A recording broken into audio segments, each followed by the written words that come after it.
Those of you who went to my Patreon channel and signed up, thank you very, very much. For those of you who are unaware, for the first time in probably 6 months, the Florida Maquis did a video over there because of the content being a little bit too sensitive for this platform. We talked about Sean Hannity and how he revealed that truly in his heart of hearts, he's anti-Second Amendment. Now, if you want to go listen to that, all you have to do is go to patreon.com/Florida Maquis. That's FLORIDA MAQUIS, Florida Maquis. And it only costs $1 a month. And it seems like now there's probably going to be in the future more content that ends up being too sensitive for the YouTube platform. So stay tuned over there. But those of you who are already there, thank you once again very much. Glad to see you there. It is only the 3rd of June, and we are already at the third named storm of the 2020 hurricane season. It is only the 3rd of June. Tropical storm Cristobal has formed 140 miles west-southwest of Campeche, Mexico, near the Yucatan Peninsula. Now, strangely enough, I had information set to do a video from this region that has nothing to do with the storm. There's a brand new technology that's being used that is revolutionizing the drone industry, revolutionizing mapping in a way that we haven't seen since probably the 1500s. And that's not an overstatement. What this technology, LiDAR, is able to do is nothing short of breathtaking. And as the technology progresses, these drones at some point in the future are going to be able to be used by the average person. And what it has the ability to do is this technology can literally see through layers of different things. When it flies over a forest, it can distinguish, okay, that's a leaf, that's a tree, that's a rock, that's the ground. And then it creates images of layers, and you can remove all the leaves, you can remove all the rocks, you can remove all the trees, and then you can see just the topography. But tropical storm, just to leave this so we can go talk about that, set to hit Louisiana sometime around Saturday, Sunday in that region. So we will keep an eye on it. Pretty ugly looking. I can't imagine this not becoming a hurricane. But they've already discovered the oldest and largest ancient Maya structure in Mexico with this technology. It is absolutely breathtaking.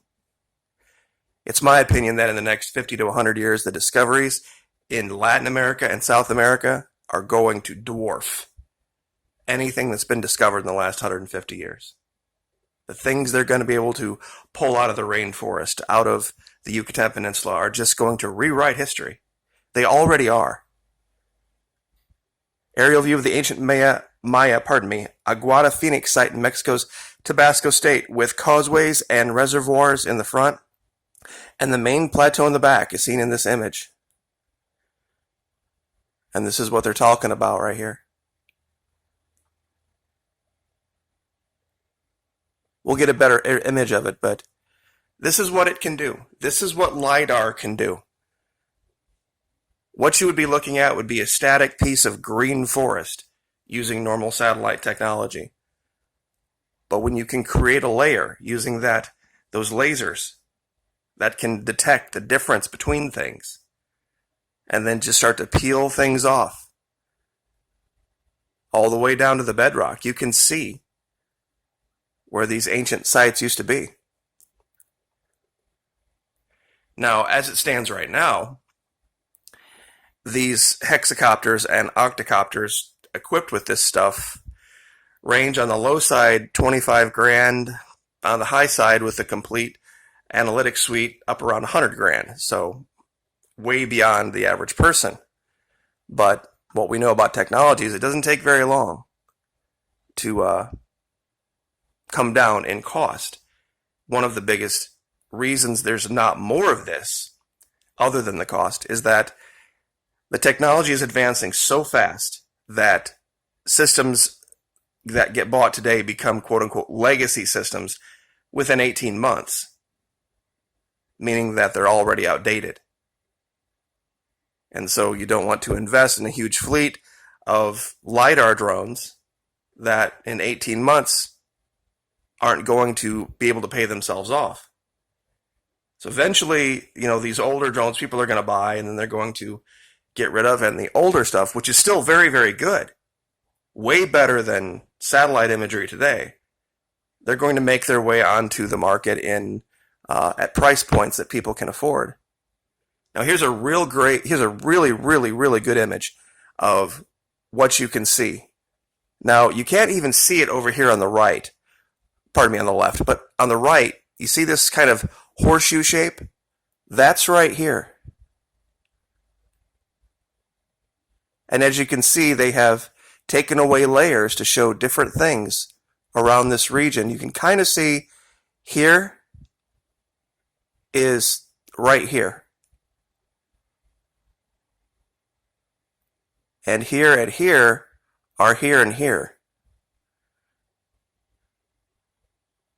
This is how good this stuff is.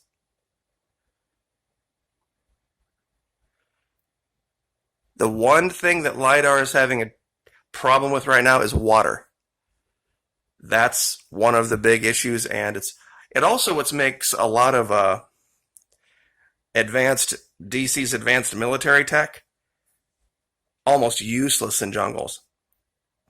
We've seen these advanced optic systems used in the desert where hot and cold is very distinct and the air is very dry. We've also seen it used in Germany where that's pretty much the same thing, but you get down in a jungle environment where everything is hot, everything is warm, everything is wet. It is almost impossible to distinguish one thing from another. And that's something that is part of the reason most of the military advisors to the current leader in DC have told him any military action down there is ill-advised because it's impossible to gain any kind of an intelligence advantage because they can't see through things. They can't get people on the ground because of the OPSEC issues. And looking down into those jungles without this, which the military doesn't have at a high enough level yet to make it something that they can act on, just makes operations down there impossible. Here's another really great image they found. All this was all trees. Just solid trees like you see around the side here. And they were able to burn through all of these trees and find this huge temple complex that nobody even knew was there. No one had any idea. All this had been grown over. A lot of the walls had been, crumbling mounds. And even, walking through these jungles just on foot, it's the passage is just impossible. And, if you come along something that's, like a ridge or something you have to climb over, you don't perceive it as a wall, especially when you're just surrounded by trees and you can't see it in the context of anything else. Another greater image from higher above showing this complex here. But I did want to show something real quick from Google Earth Pro from the region.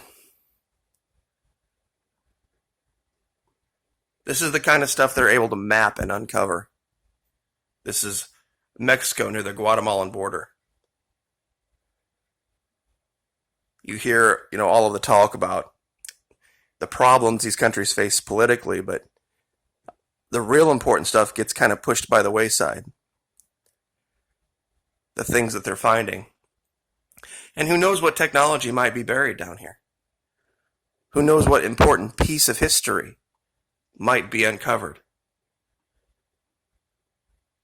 There might be a library on par with Alexandria.